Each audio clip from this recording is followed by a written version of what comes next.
चलिए illustration number 2 start करेंगे, but इससे पहले मैं आप लोगों को बता देता हूँ जो हम लोग के पास क्या था, ऑपरेटिंग साइकिल का फॉर्मूला था।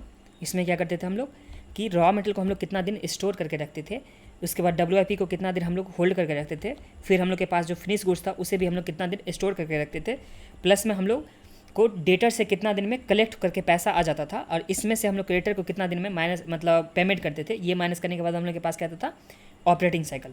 दूसरा था हम लोग के पास नंबर ऑफ ऑपरेटिंग साइकिल कैसे निकालते थे, तो नंबर ऑफ ऑपरेटिंग साइकिल निकालने के लिए या तो 360 डेज या 365 डेज। अगर सम्स में दे रखा होगा 360 दे रखा होता तो 360 कंसीडर करेंगे, अदरवाइज 365। तो मैं सिंपली लिख देता हूँ यहाँ पे 365। तो 365 इसमें हम लोग क्या करते थे, जो एक नंबर ऑफ ऑपरेटिंग साइकिल होता मतलब नेट ऑपरेटिंग साइकिल जो पीरियड होता था, इससे हम लोग डिवाइड कर देते थे। यहाँ पे नेट ऑपरेटिंग साइकिल पीरियड से अगर हम लोग डिवाइड करते थे, हम लोग के पास क्या जाता था, नंबर ऑफ ऑपरेटिंग साइकिल कितना होगा वो। तो ये समझने में तो कोई दिक्कत नहीं था। और उसके बाद जो हम लोग के पास नेक्स्ट था वो क्या था, रॉ मटेरियल को स्टोर हम लोग कितना दिन में करते थे। इसके लिए हम लोग देखते थे यहाँ पे raw material consumption per day से डिवाइड करते थे। जो हम लोग के पास रॉ मटेरियल का स्टॉक होता था ना, उसमें हम लोग सिंपली डिवाइड कर देते थे रॉ मटेरियल के कंजम्पशन पर डे से। फिर जो हम लोग के पास WIP था, WIP के टाइम हम लोग देखते थे क्या, तो कॉस्ट ऑफ प्रोडक्शन। तो हम लोग के पास जो एवरेज WIP होगा उसमें हम लोग यहाँ पे cost of production per day से डिवाइड करते थे। फिर फिनिश गुड्स होने टाइम पे हम लोग क्या करते थे, जो भी हम लोग के पास फिनिश गुड्स, और फिनिश गुड्स के टाइम में तो हम लोग सारा खर्चा करके रखे होते हैं ना, तो उस टाइम हम लोग यहाँ पे डिवाइड करते हैं कॉस्ट ऑफ गुड्स सोल्ड से। फिर जो हम लोग के पास नेक्स्ट दे रखा हुआ था यहाँ पे डेटर या रिसीवेबल, इसमें हम लोग क्या करते थे, जो हम लोग के पास रिसीवेबल होता था उसमें हम लोग सेल्स पर डे से डिवाइड करते थे। और जो हम लोग के पास यहाँ पे क्रेडिट दे रखा होता, जो क्रेडिटर या सप्लायर, तो इसमें हम लोग जो ट्रेड पेबल होता था उसमें हम लोग यहाँ पे क्रेडिट परचेज से डिवाइड करते थे पर डे से। तो हम लोग के पास क्या आ जाता था यहाँ पे, जो credit period allot to the supplier, या यहाँ पे जो हम लोग के पास है कलेक्शन पीरियड कितना है डेटर का, उसके बाद जो हम लोग के पास फिनिश गुड्स का स्टोरेज पीरियड कितना है, फिर WIP का यहाँ पे होल्डिंग पीरियड कितना है, और रॉ मटेरियल का स्टोरेज पीरियड कितना है, ये हम लोग के पास आ जाता था। अब डायरेक्ट आ जाइए यहाँ पे सम्स में, ठीक है। तो सम्स में देखिए सबसे पहले हम लोग के पास क्या है, from the following information of XYZ limited, हम लोग के पास कैलकुलेट करना है क्या, तो नेट ऑपरेटिंग साइकिल कैलकुलेट करना है। दूसरा हम लोग के पास number of operating cycle per year, हम लोग के पास यहाँ पे जो number of operating cycle in a year कितना ऑपरेटिंग साइकिल होगा वो हम लोग को यहाँ पे कैलकुलेट करना है। ये दो हम लोग को कैलकुलेट करना है। इन्फॉर्मेशन में सबसे पहले raw material consume during the year, मतलब पूरे साल भर में, यहाँ पे पूरे साल में, यहाँ पे पर एनम मतलब पूरे साल भर का हम लोग के पास यहाँ पे रॉ मटेरियल का कंजम्पशन दे रखा हुआ है। और जो हम लोग के पास है average stock of raw material कि जो हम लोग एवरेज नॉर्मली स्टॉक कितना दिन मतलब कितना हम लोग कितने पैसे का यहाँ पे स्टॉक होल्ड करके रखते हैं, वो भी हम लोग के पास सम्स में गिवन है। फिर हम लोग के पास इस तरह से प्रोडक्शन का दे रखा हुआ था, और हम लोग के पास WIP कितना होल्ड करके रखते हैं वो भी दे रखा हुआ है। तो ये दोनों प्लस में ये दोनों हो गया। फिर हम लोग के पास यहाँ पे कॉस्ट ऑफ गुड्स सोल्ड दे रखा था, और हम लोग के पास एवरेज फिनिश गुड्स का भी यहाँ पे दे रखा हुआ है।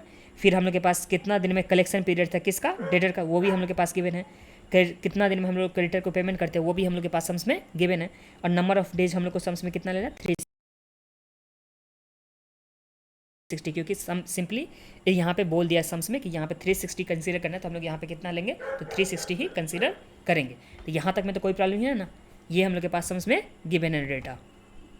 अब देखिए raw material inventory consume during the year, मतलब पूरे साल भर का दे रखा हुआ। तो अगर हम लोग इसमें 360 से डिवाइड कर देंगे, क्योंकि सम से बोला था ना 360 कंसीडर करने से, तो हम लोग के पास पर डे का यहाँ पे आ जाएगा ना कि पर डे में हम लोग कितना कंज्यूम करते हैं। तो सिंपली हम लोग अगर हम लोग 6 लाख में डिवाइड कर देंगे थे 360 से, तो हम लोग के पास पर डे का जो आ गया ये कितना आ गया, 166.67, ये हम लोग के पास पर डे का आ गया। फिर इसी तरह से जो हम लोग के पास है cost of production per year का दे रखा है, इसमें अगर हम लोग 360 से डिवाइड करेंगे तो हम लोग के पास क्या आ जाएगा, पर डे का आ जाएगा। तो 5 लाख डिवाइड बाय 360, तो ये हम लोग के पास आ गया कितना, 1388.88 आ जाएगा। इसके बाद हम लोग के पास जो कॉस्ट ऑफ गुड्स सोल्ड दे रखा है, इसमें भी हम लोग 360 से डिवाइड कर देंगे तो हम लोग के पास पर डे का आ जाएगा। तो यहाँ पे 8 लाख, इसमें डिवाइड कर देंगे 360, तो पर डे का कितना आ गया। इसके बाद फिनिश गुड्स का हम लोग के पास कितना दे रखा, 40,000 का हम लोग के पास दे रखा फिनिश गुड्स का, तो वो तो दे रखा था, वो तो हम लोग के पास बाद में काम आएगा। प्लस में हम लोग के पास डेटर से कितना दिन में हम लोग कलेक्ट करके पैसा आ जाते हैं वो भी गिवन, प्लस में हम लोग क्रेडिटर को कितना दिन में पेमेंट करते हैं वो भी गिवन है। तो इससे हम लोग को सिंपली आ जाएगा ना ऑपरेटिंग साइकिल। तो देखिए ऑपरेटिंग साइकिल निकालने के लिए हम लोग के पास जो फॉर्मूला होता था वो क्या होता था, हम लोग के पास होता था सबसे पहले जो रॉ मटेरियल का होल्डिंग पीरियड कितना है, WIP का होल्डिंग पीरियड कितना है, फिनिश गुड्स का यहाँ पे होल्डिंग पीरियड कितना है, फिर डेटर से कितना दिन में कलेक्ट होकर के आता है, उसमें से हम लोग यहाँ पे क्रेडिटर को माइनस करते थे। तो ये दोनों हम लोग के पास डेटा तो गिवन है, जो कितना कितना गिवन था। तो ये दोनों हम लोग के पास कितना था, 45 डेज था, और उसके बाद कितना था, 30 डेज। तो हम लोग सिंपली यहाँ पे 45 डेज प्लस में 30 डेज को हम लोग माइनस कर देंगे। ये क्रेडिटर वाला तो माइनस होता है ना, क्रेडिटर को हम लोग माइनस करेंगे, 45 डेज गिवन है। बट हम लोग के पास रॉ मटेरियल का स्टोरेज प्लस में WIP का और फिनिश गुड्स का ये हम लोग के पास सम्स में नहीं गिवन है। तो ये कैसे निकालते हैं, तो रॉ मटेरियल को हम लोग देते थे कि रॉ मटेरियल कितना हम लोग कंज्यूम कर रहे हैं पर डे के हिसाब से, और कितना हम लोग रॉ मटेरियल यहाँ पे रखे हुए हैं। तो देखिए एवरेज हम लोग रखे हैं रॉ मटेरियल कितना, तो 50,000। तो 50,000 हम लोग रॉ मटेरियल यहाँ पे रखे हैं, मतलब रखते हैं स्टोरेज में। और एक दिन का जो हम लोग के पास है जो खपत, मतलब एक दिन का यहाँ पे रॉ मटेरियल जो यूज़ होता है वो कितना, तो यहाँ पे 166.67 एक दिन में यूज़ होता है। तो हम लोग कितना दिन का रॉ मटेरियल हम लोग नॉर्मली रखे हुए हैं, तो 50,000 है टोटल रॉ मटेरियल, और एक दिन में जो यूज़ होता है वो होता है 166.67। तो डिवाइड करेंगे तो हम लोग के पास कितना आ गया, ये 30 डेज। तो 30 डेज़ का हम लोग के पास रॉ मटेरियल है। तो रॉ मटेरियल का सिंपली यहाँ पे देख लीजिए 30 डेज़ का हम लोग के पास आ गया। तो इसे हम लोग यहाँ पे लिख देंगे नॉर्मली 30 डेज हम लोग के पास क्या आ गया रॉ मटेरियल का। अब नेक्स्ट जो हम लोग के पास आ जाएगा वो क्या चीज़ का, तो ये कॉस्ट ऑफ प्रोडक्शन WIP का, मतलब WIP का कितना दिन हम लोग होल्ड करके रखते हैं। तो देखिए नॉर्मली WIP जो हम लोग के पास होता है वो कितना होता है, तो यहाँ पे WIP नॉर्मली है 30,000, और एक दिन में जो यहाँ पे WIP यहाँ पे कंज्यूम होता है वो कितना, तो यहाँ पे 1388.88। तो अगर हम लोग 30,000 डिवाइड करेंगे 1388.88, तो ये हम लोग के पास कितना आ जाता है 21.6 डेज। तो हम लोग सिंपली क्या कंसिडर कर लेंगे, 22 डेज हम लोग कंसिडर कर लेंगे। देखिए 21.66 हम लोग के पास कितना आ गया था, 30,000 में अगर हम लोग डिवाइड करते हैं कितना से,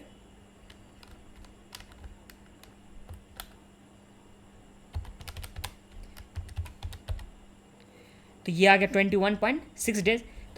तो जो हम लोग के पास डेज होगा उसे हम लोग पॉइंट में नहीं रख करके हम लोग क्या करते हैं, सिंपली उसको राउंड अप कर देते हैं टू द नियरेस्ट, मतलब नियरेस्ट नहीं करते। यहाँ पे देखिए 21 पॉइंट अगर 2 भी रहता है तो हम लोग इसको कितना कंसीडर करते हैं, यहाँ पे 22 डेज कंसीडर करते हैं, मतलब एक दिन हम लोग एक्स्ट्रा सिंपली ऐड कर देते हैं। अगर पॉइंट होता है ना, तो जो नॉर्मली जो हम लोग के पास 21.2 होता है तो हम लोग इस क्या कर देते हैं, यहाँ पे 22 डेज कर देते। तो ये हम लोग के पास आ गया 22 डेज का WIP का। इसी तरह से जो हम लोग के पास फिनिश गुड्स हैं, फिनिश गुड्स में हम लोग क्या देखते थे, जो हम लोग के पास आज तक जितना कॉस्ट लग गया होगा उस कॉस्ट को हम लोग देते थे, और यहाँ पे जो हम लोग के पास फिनिश गुड्स नॉर्मली हेल्ड किया जाता है वो 40,000। तो इस 40,000 में जो हम लोग के पास कॉस्ट पर डे के हिसाब से देखेंगे तो यहाँ पे 2.22 था, तो इसमें हम लोग के पास कितना डे जाके निकल के आ जाएगा। तो यहाँ पे 40,000 इसमें डिवाइड बाई 222.22, तो हम लोग के पास आ गया 18 डेज। तो 18 डेज का हम लोग के पास क्या आ गया, तो यहाँ पे फिनिश गुड्स का, तो तीनों का तो हम लोग के पास आ गया ना। तो ये सिंपली हम लोग के पास आ गया 18 डेज फिनिश गुड्स का, और ये था हम लोग के पास WIP का। तो तीनों को हम लोग करेंगे तो यहाँ पे कितना आ जाएगा 85 डेज, जो नेट ऑपरेटिंग साइकिल निकल के आ गया। यहाँ तक में तो कोई प्रॉब्लम नहीं है ना। तो नेट ऑपरेटिंग साइकिल हम लोग के पास कितना आ गया 85 डेज का। अब नंबर ऑफ ऑपरेटिंग साइकिल निकालना है। तो देखिए नंबर ऑफ ऑपरेटिंग साइकिल मतलब साल में हम लोग को 360 कंसीडर करना था, और एक ऑपरेटिंग साइकिल को कंप्लीट करने में हम लोग के पास कितना टाइम लगता है, तो 85 लगता है ना। तो 85 लगता है तो सिंपली हम लोग 85 से डिवाइड कर देंगे तो हम लोग के पास कितना आ जाएगा 4.23। 360 डिवाइड बाय करते हैं अगर हम लोग 85, तो ये कितना आ गया 4.23 और 52 आ गया। तो ये इतना टाइम्स हम लोग के पास क्या आ जाएगा, number of operating cycle in a year. इसे हम लोग को राउंड ऑफ नहीं करना है, तो यहाँ पे ध्यान रख रहे हैं कि इसे राउंड ऑफ नहीं करना है, ठीक है। अगर आप लोग लिखना चाहोगे तो लिख लीजिए। अगर डेज होगा तो उसे हम लोग को राउंड अप करना रहेगा नेक्स्ट डे में, अगर और उसके बाद जो हम लोग के पास क्या है नंबर ऑफ ऑपरेटिंग साइकिल निकालना है, इस टाइम में आप लोग को राउंड ऑफ नहीं करना है। तो ये चीज़ आप लोग को लिख के रख लीजिए, क्योंकि एग्ज़ाम टाइम में लिखा रहेगा तो अच्छा रहेगा। अब बाकी ये सब हम लोग के पास यहाँ पे कंप्लीट हो गया, जो था इलस्ट्रेशन नंबर 2।